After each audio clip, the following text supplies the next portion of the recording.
Hola, aquí estamos en esta tarde con Ana Santiago. Ella es psicóloga y terapeuta familiar y ahora está más volcada en el mundo de la atención temprana, trabajando con niños pequeños, pero también lo combina con la docencia y con la psicoterapia. Ana, además hemos Hola. sido compañeras de trabajo, así que para mí es un honor y una ilusión tenerte aquí para hablar de un tema que preocupa mucho a las familias y me lo han pedido mucho, que es el tema de las rabietas. No solamente las rabietas, cómo manejarlas, qué son, de eso vamos a hablar, sino también cómo manejar por parte de las mamás, especialmente, que son las personas con las que más hablo, pero bueno, podemos hablar de los papás en general, cómo Ujú. manejar ellos lo que sienten, el desgaste que supone las rabietas. Y de todo esto, pues vamos a hablar hoy, Ana. Muchas gracias por estar aquí en este espacio y bienvenida. Muchas gracias, Rosina, por invitarme. Muy contenta de estar aquí contigo y con toda tu comunidad para hablar de este tema que preocupa mucho, como dices, a las familias y que tiene como mucha carga, ¿no?, afectiva y que impacta mucho en la relación que tienen los papás, las mamás con los niños, ¿no? Y bueno, ojalá que lo que podamos aquí conversar les sea de ayuda o les sirva, ¿no?, para, bueno, sentirse aunque sea un poquito mejor. Seguro que sí. Ana, ¿qué son las rabietas? ¿Es algo, es un mal comportamiento? ¿Depende de la disciplina que imponemos a los niños o es algo esperado dentro de su desarrollo natural? Pues bueno, como pasa yo creo que en todo, tanto en los niños como en todas las personas, pues depende, ¿no? Depende un poco de ese niño o esa niña y del momento en el momento evolutivo en el que se encuentre, ¿no? Que si hablamos, si tiene 2 años, está dentro de lo esperado y tiene que ser digamos, una conducta que tiene que darse para poder separarse, ¿no?, de sus cuidadores principales y empezar a explorar el mundo bueno, con más ganas, con más autonomía, pero en otras situaciones, pues quizás se queda un poco anclada, ¿no?, esta conducta y genera mucho malestar. Para mí, si lo miramos desde el adulto, ¿no?, el adulto puede decir que es una conducta que desborda, ¿no?, a quien la vive y Sí. que genera pues mucho sufrimiento y mucha impotencia, ¿no?, para quien la tiene que vivir y tiene que ayudar o acompañar, ¿no?, en la infancia. Pero si te pones en la mirada del niño, ¿no?, yo creo que tendría otro concepto, ¿no?, que sería como una expresión de malestar interno muy fuerte, ¿no? Esto, y que no encuentra otro camino, no encuentra otra forma de expresión de algo que sucede dentro, pero que tiene que ver como con el afuera también, ¿no? Y en esa relación es donde, bueno, pues yo encuadraría esta desregulación, ¿no?, que me gusta más llamarla así que rabieta, ¿no? Como que rabieta tiene una connotación ya como muy, muy negativa para quien la expresa, sobre todo, ¿no? Una desregularización. Regula, sí. Sí, sí, exacto. Y claro, muchos niños, pues bueno, es una etapa natural, como tú has dicho, si tiene 2 añitos el niño, ¿no? Alrededor de esa edad, pero que en otros casos puede deberse también a una sobrecarga, ¿verdad? Sensorial, a situaciones, no sé, hay situaciones que provocan más las rabietas o situaciones en las cuales podamos evitar las rabietas, no sé, para que los padres sepan si hay factores que influyen en Ujú. que ocurran esas, bueno, en lugar de rabietas, llamémosle desregularización, ¿sí? Em, Cuéntanos un poquito cómo lo ves, Ana. Sí, bueno, yo diría, tú lo has dicho, ¿no? Como que hay a nivel sensorial, ¿no? Hay una sobrecarga, en cada niño, en cada niña se producirá por un motivo que a priori no podemos desconocer, ¿no? Y que algo le está sobrecargando, porque le entre por sus diferentes sentidos, ¿no? Y que de alguna manera no puede procesar y aparece, ¿no? Esa expresión de no saber cómo gestionar esto que le está pasando, ¿no?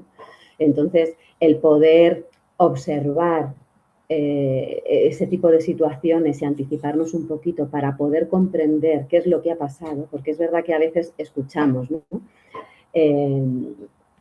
Pues bueno, que como que no se entiende muy bien por qué sucede, ¿no?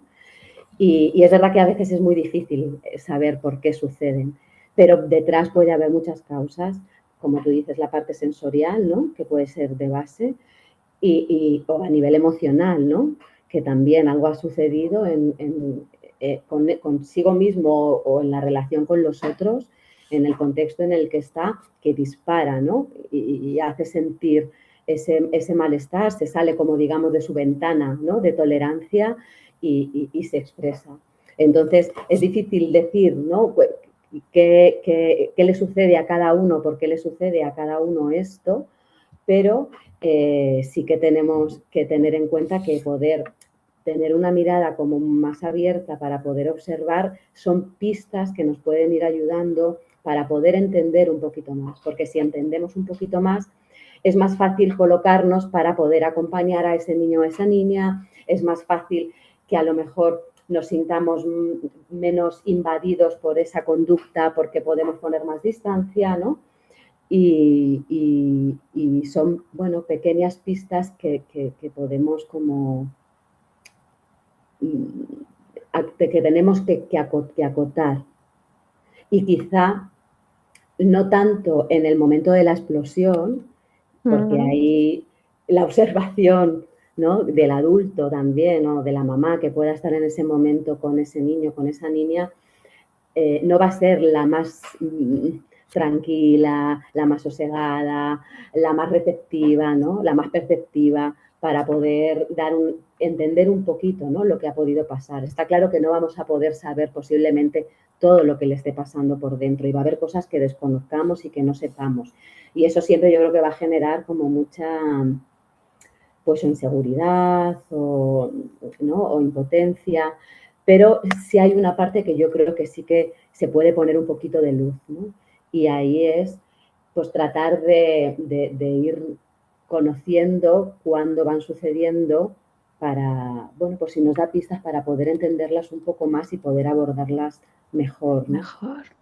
Importante es eso, observar, no solamente ya cuando ya ha ocurrido, ¿verdad? La explosión, sino antes también para intentar comprender qué está ocurriendo al niño y que si hay factores, ¿no? Que hacen que ocurra esa explosión emocional, ¿no? Esa desregularización.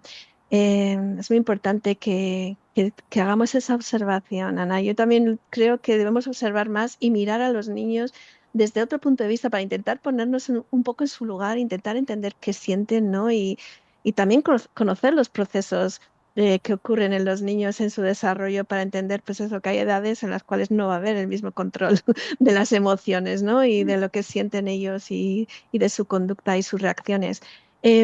Pero seguro que hay muchas cosas que no hacemos muy bien las mamás. Yo me pongo en el caso de las madres. Tuve un hijo con rabietas constantes y muy fuertes y que duraban eternamente, a mí me parecían, ¿no? Y yo entiendo lo que tú dices, que también cómo lo viven las madres es importante. Yo también recuerdo que pensaba, no sé, siempre lo digo, que a veces sin querer nos seguimos creyendo el ombligo del mundo, como los niños pequeños, ¿no? O yo por lo menos me sentía así, no lo identificaba entonces, pero ahora miro hacia atrás y digo, es que yo creía que mi hijo hacía muchas cosas para fastidiarme a mí, como que todo giraba en torno a mí, ¿no? O sea, y como que me hacía la vida imposible, ¿no? Y es difícil, es que es complicado gestionar eso todos los días durante tiempo, años, pero seguro que hay muchas cosas que no hacemos muy bien, Ana, las madres, por desconocimiento. ¿Qué es lo que no se debe hacer ante una rabieta? No sé, o qué es lo que se debe hacer también, que es el siguiente punto.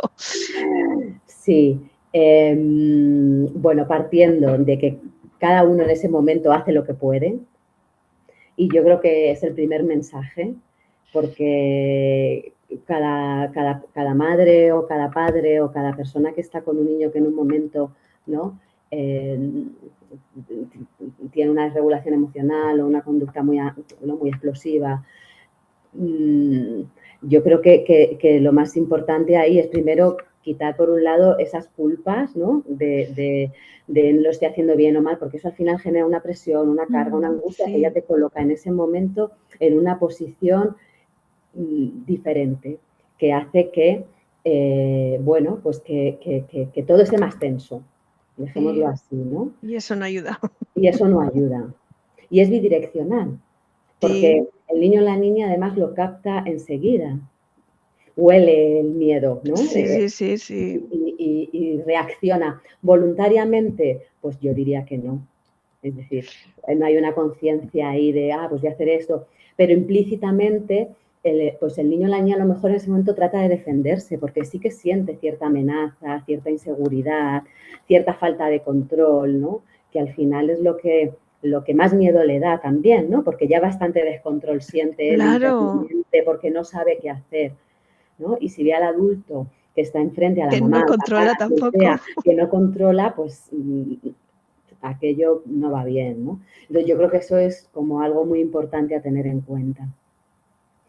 Y que también creo que sirve para quitar cierta presión, sabiendo que ese momento es muy difícil y que es verdad que no siempre una está como en el mismo punto para poder afrontar. Claro. Y yo creo que ahí también hay que ser un poco compasivas ¿no? Con nosotras mismas, con cada mamá o cada papá en esa situación. Yo creo que tiene que también darse un poco de consuelo y de compasión, ¿no? Para poder, bueno, respirar y si ahí no ha ido bien, poder pensarlo de cara a la siguiente, a la próxima, ¿no? Y vivirlo en soledad yo creo que también es un error. Eso es un muy error. grande, muy grande.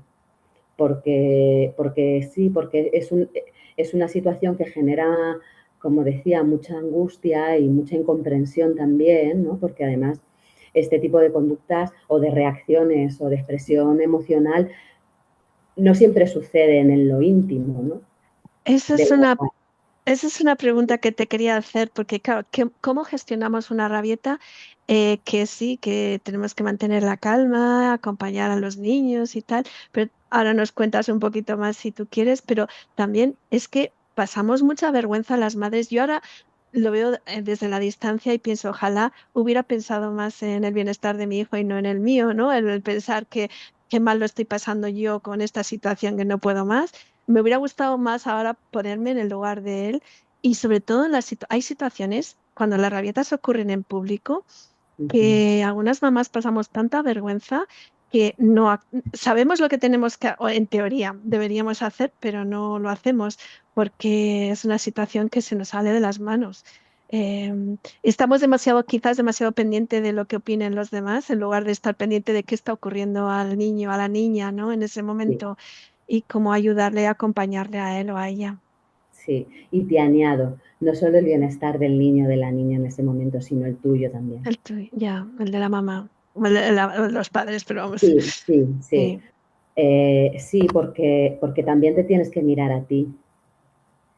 Y esto va a hacer que puedas apartar un poquito todo esto que te invade de la fuera, que te genera una situación muy incómoda y ya no solo por la percepción o por estar tú pendiente de los demás, que también, sino porque es verdad que realmente a veces las personas también no son nada respetuosas con esto y hacen sentir muy mal. El otro día me contaba una mamá de una mamá con un niño con autismo que iba en el metro y bueno, pues estaba pues eso, con una desregulación muy grande, llorando y alguien en el metro, imagínate en el metro, un niño con autismo, con todos los estímulos que hay, todo lo que sucede ahí a todos los niveles, a nivel olfativo, visual, auditivo, ¿no? Táctil, sí. Imagínate, ¿no?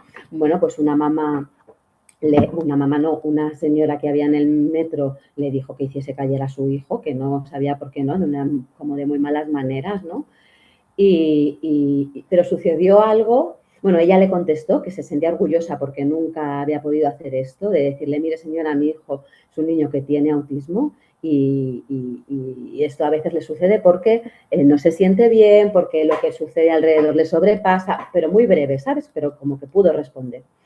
Y había otra mamá cerquita en el vagón que le dijo, que salió en su defensa y le dijo, yo también tengo un niño con autismo, o no sé si con autismo o con otro trastorno del neurodesarrollo, con una situación, ¿no? que podía empatizar mucho más con ella y se generó ahí como que, bueno, pues un apoyo que ella no esperaba y una sensación, sobre todo por cómo ella pudo decirle, ¿no? a esta señora y bueno, y que luego eso tuvo un efecto también, que recibió el apoyo de alguien que no esperaba y eso la reforzó para en otra situación poder manejarlo de otra manera y poder poner un poquito de distancia a esto, ¿no? Pero Es, eso sucede, bueno, en el proceso, ¿no? Que no es fácil llegar ahí. no es Yo, yo fácil. ahí, yo ahí digo, es más fácil entrenarlo en la intimidad, en tu zona de confort, de confianza, donde te sientes más segura, menos juzgada, menos tal, ¿no?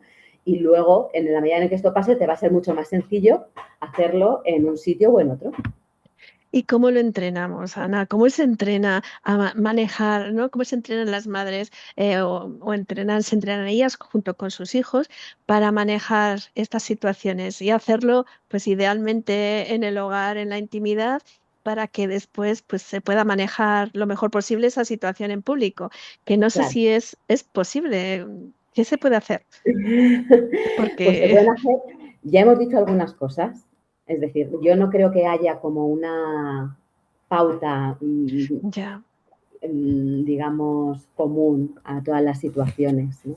Y dar una pauta común a todas las situaciones con las realidades y la diversidad de cada familia, de cada persona, como que es muy difícil o muy arriesgado incluso porque no sé hasta cuánto eso serviría. Pero sí creo que se pueden ir haciendo cosas que vayan favoreciendo primero tu bienestar,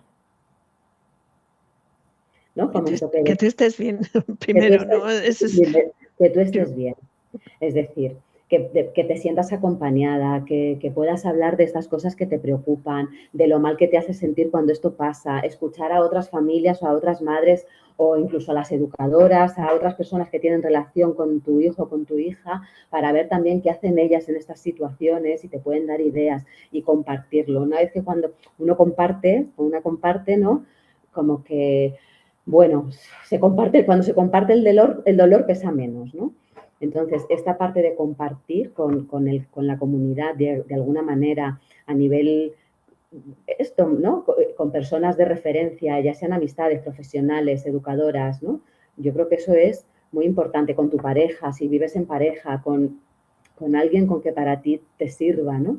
Yo creo que esto es importante. Lo que hablábamos de ir observando, ir viendo qué cosas en lo cotidiano, en el día a día, tanto de la información que tú recibes en casa como de lo que te cuentan cuando están en las escuelas, en los colegios, ¿no? Para ir teniendo cada vez un mapa más amplio de qué cosas a tu hijo o a tu hija le hacen sufrir más de la cuenta, le generan más malestar, para tratar de anticipar lo que podamos, ¿no? O poder pensar en base a eso una respuesta alternativa, ¿no?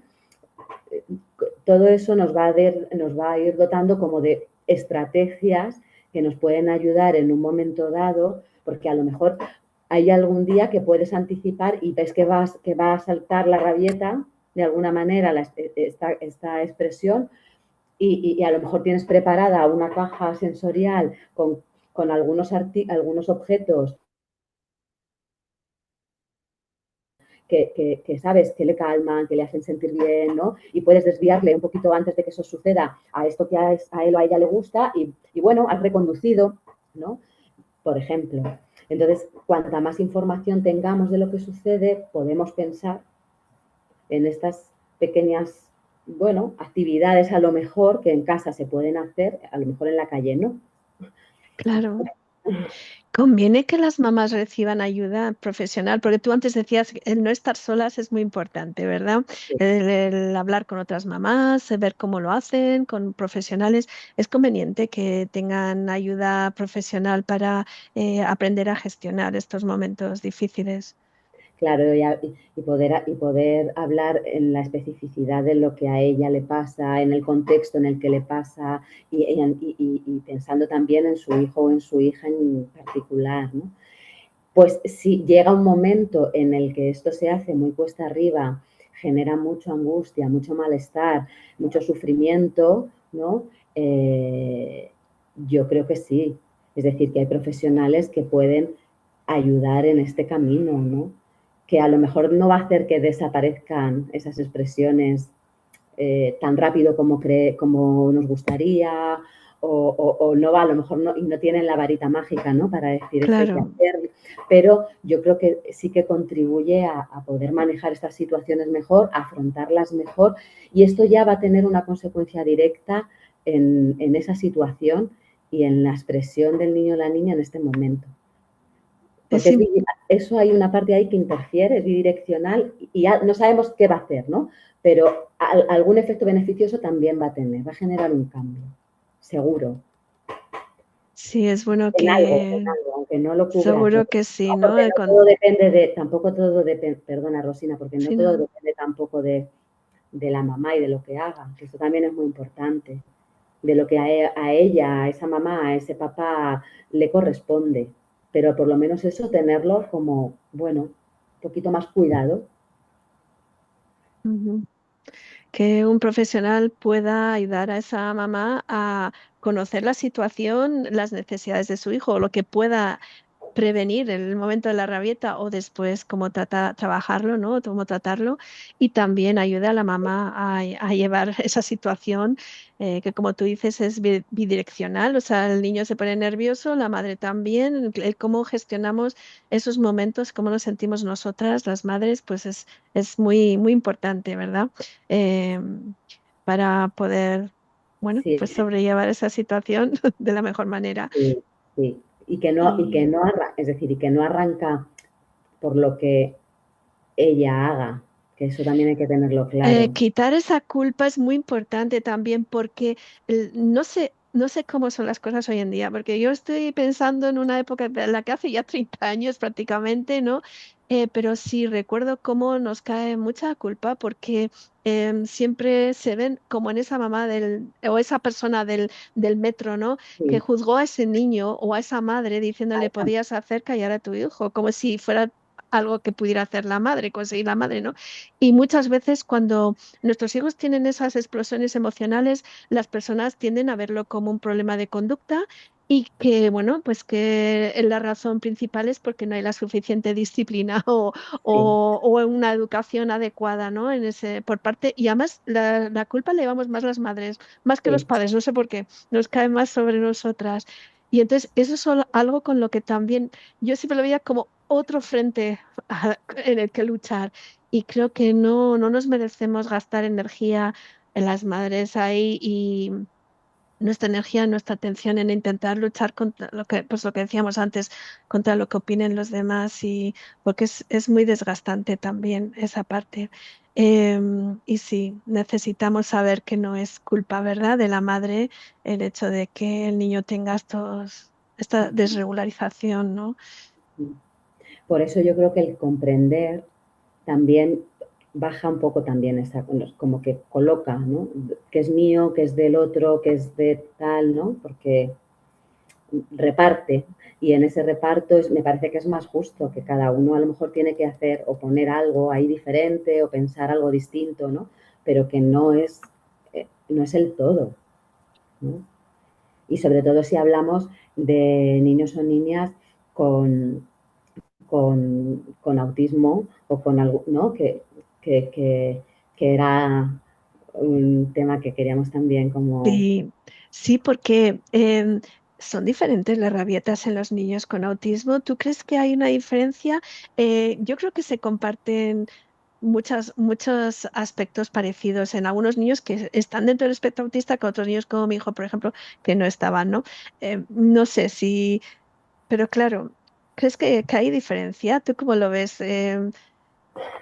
Yo, un poco desde lo que yo he visto y yo mi sensación o mi opinión es que, por un lado, cuando hay de base un trastorno del exceso del autismo, por ejemplo, quizá podemos tener más elementos que pueden dificultar más esa situación, ¿no?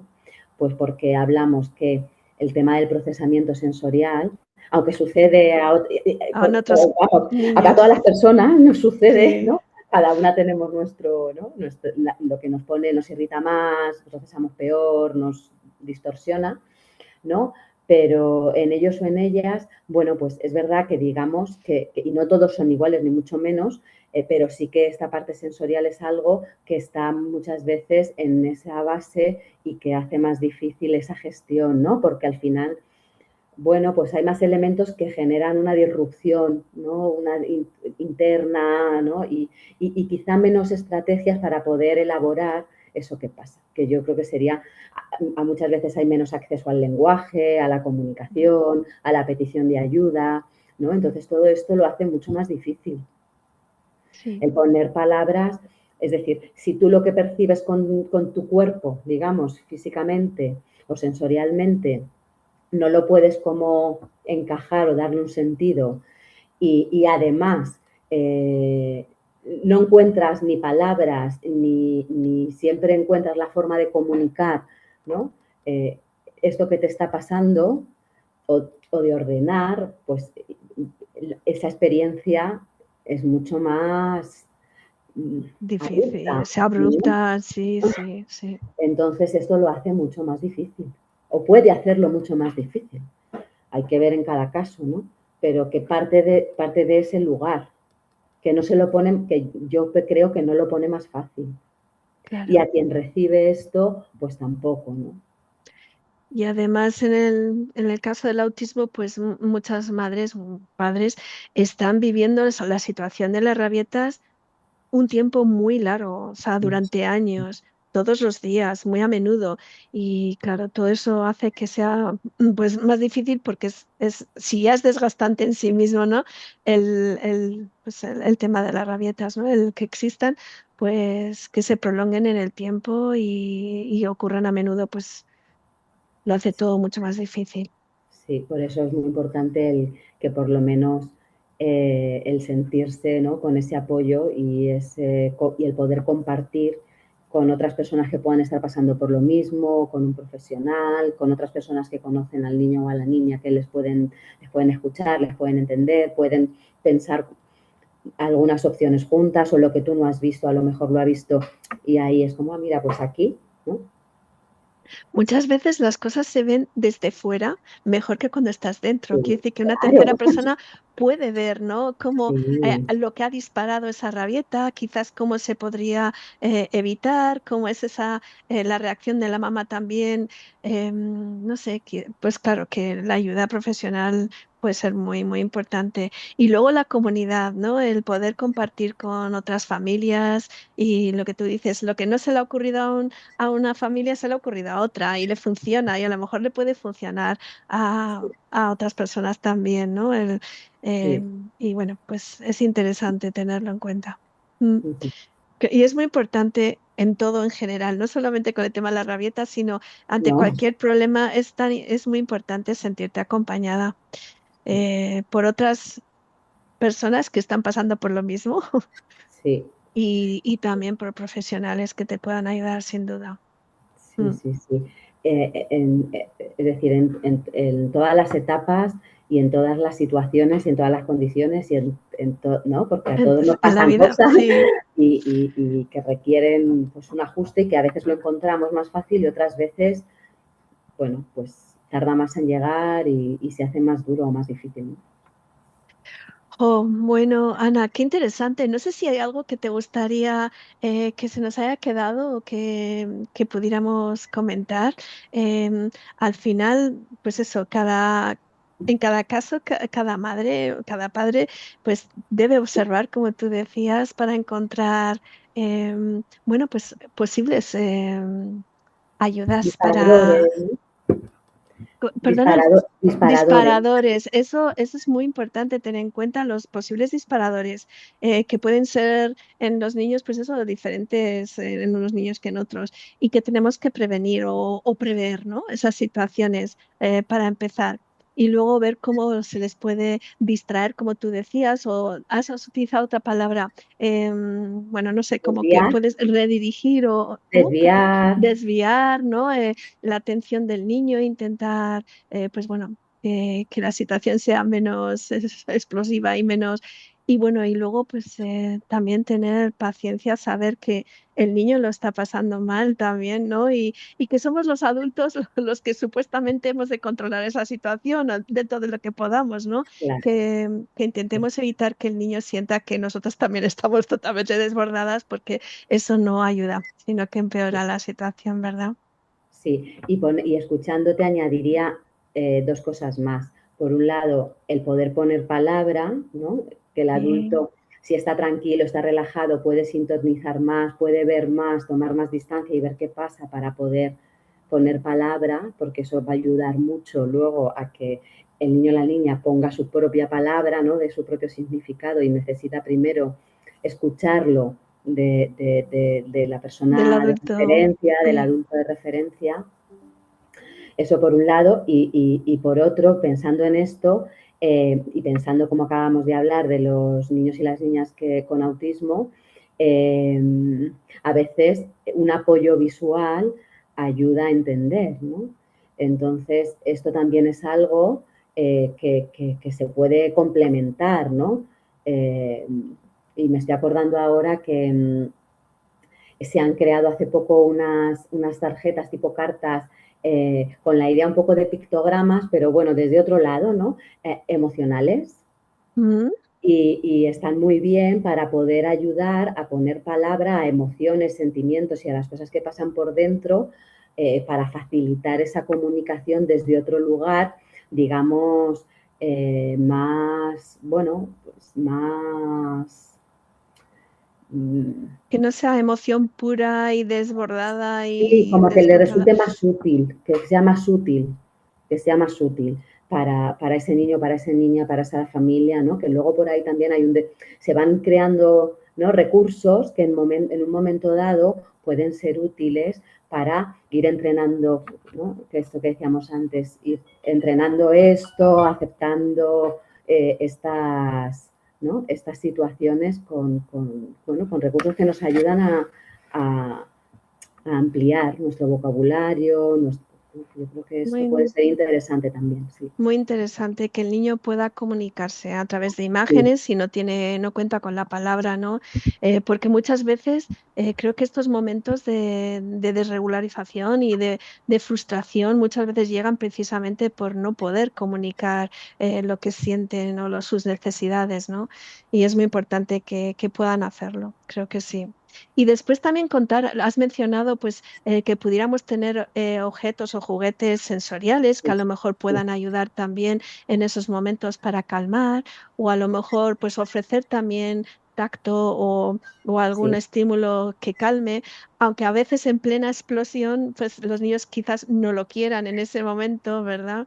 Todo lo contrario, no quieren que les contengas, que les abraces, que les des ese contacto. Quizás después sí, cuando ya se ha calmado el momento explosivo, entonces sí lo necesitan porque ellos se asustan o lo pasan claro. mal en esos momentos, ¿no? De descontrol y necesitan después pues recibir esa sensación de seguridad y confianza que les da el adulto que los contiene y los abraza y, les da ese tacto, ¿no? También. Sí, Y sí, eso es muy importante. Por ejemplo, esta caja que hablábamos, ¿no? Esta caja con posibles objetos sensoriales, quizá no es tanto como para ese momento, pero si previamente él o ella le acompañamos a estar en esa caja jugando, bien después, bien en otros momentos, ¿no? Sí que puede si eso le reporta un beneficio, una sensación de bienestar, ¿no? Sí que es algo que él va a aprender que está ahí, al que puede recurrir, ¿no? Y a lo mejor antes puede utilizarse como un poco el desvío o después y luego en algún momento a lo mejor, quién sabe, ¿no? Puede ir a la caja antes de que, ¿no? antes, por Se convierte ejemplo, en una propia estrategia. eso, a lo mejor ese niño que para viajar en el metro, sí, si la madre Sí, conociera de algún objeto o algo que le diera cierta calma, pues llevarlo, ¿no? Para prever, ¿no? Y prevenir la situación en sí, la medida de lo posible, ¿no? sí, Que pueda acompañarle al niño y que el niño se sienta más calmado, pues no sé, abrazando un peluche o tocando o estrujando no sé, una sí, pelota antiestrés o no sé, lo que sí, o pueda incluso, hacer. sí, o incluso a veces en esta vida que llevamos de mucha prisa, de poco parque, de poco juego, de poco, ¿no? Fuera de que a veces esto también no es un, digamos, no es un, esto que nos puede quitar un poco esa tensión, relajar y soltar, a veces no lo hacemos porque nos saltamos también muchas veces porque el parque es una fuente de conflictos. También. Y muchos niños no van al parque por eso, por evitar conflictos. Es muy triste porque lo necesitan. Sí. Entonces hay que encontrar soluciones intermedias, ¿no? Y las familias tampoco quieren porque lo pasan mal. Entonces, a Sí, lo mejor hay que empezar yendo a una hora al parque en la que no haya tanta gente, sí, ¿no? Por ejemplo, un ratito, meriendas ahí, te vas y a lo mejor cuando llegue mucho el mogollón, pues te puedes marchar, a lo mejor un poco más, en otro momento se puede ir ampliando, pero eh, yo creo que es mejor encontrar momentos donde el niño o la niña pueda también descargar, disfrutar, correr, saltar, liberar, eh, y ya vendrá otros momentos más de socializar o de estar con otros, ¿no? Entonces yo creo que ahí hay que ir como compensando, porque yo creo que eso también a veces no es un disparador directo, pero es algo que no ventila, claro. ¿no? Que no ayuda a Que si ventilar, los a niños, oxigenar. si no han tenido oportunidad de descargar su energía y bueno, pues y emociones, ¿no? El parque, o de otra manera, pues claro, Sí, situaciones como el metro pueden disparar perfectamente esas sensaciones, ¿no? Que nos ocurriría a nosotros también, ¿eh? No a ese nivel, pero tenemos que intentar entender también cómo se a los sienten los niños, niños y lo sí, vamos a hacer si entendemos cómo nos sentimos nosotros en situaciones pues que serían más extremas probablemente, ¿no? No el metro, pero que para nuestros niños montar en el metro puede ser para nosotros pues otra situación pues mucho más extrema, pues no sé, ujú, mucho más abrumadora. Oh, ujú. pues Ana, qué interesante todo. No sé, ¿quieres añadir? Ahora sí que ya sí, porque antes sí que iba a despedirnos, pero Dime, ya dime. a poner una conclusión, pero bueno, ahora ya sí, no sé si quieres dejar así alguna idea para concluir, para terminar, no sé, algo que te parezca lo más importante para dejarlo como colofón o no sé, ¿cómo lo ves? No, yo diría como que el no perder es la esperanza, ¿no? Y que, que, que hay posibilidades, ¿no? Que solo hay que encontrarlas Hay que y, encontrarlas. y para ahí, bueno, pues yo creo que hemos hablado de cosas que pueden dar un poquito de luz para que cada una pueda pensar si hay algo de eso que puede observar, puede mirar bueno, por si le puede ayudar, ¿no? Muy bien, pues nada, nos quedamos con esa esperanza que al final es lo más importante y que las mamás aprendemos. Bueno, nuestros hijos son nuestros grandes maestros, eso es la verdad, que nos lo ponen a veces muy difícil y nos hacen investigar, rompernos la cabeza, pensar, darle vueltas a todo para hasta dar con, bueno, pues con posibles soluciones o cosas que hagan que las situaciones sean lo más llevaderas posibles y que las mamás lo podemos hacer, que sí, que tenemos que salir de un círculo en el que nos metemos muchas veces de frustrarnos porque el niño está frustrado, ¿no? Y tiene esos momentos de madre mía, Seguro. desregularización. Y que tenemos que tomarnos las cosas con más calma, con más perspectiva, ¿verdad? Mirar un poco más desde la distancia y bueno, y buscar ayuda y apoyo cuando lo necesitemos porque eso es muy importante. Pues muchas gracias, Ana. Ha sido un Así, placer verte, estar placer estar contigo aquí. este ratito, charlar contigo y nada, hasta cuando tú quieras. Gracias, Rosina. Adiós. Un besito, Agur. Eso, chao.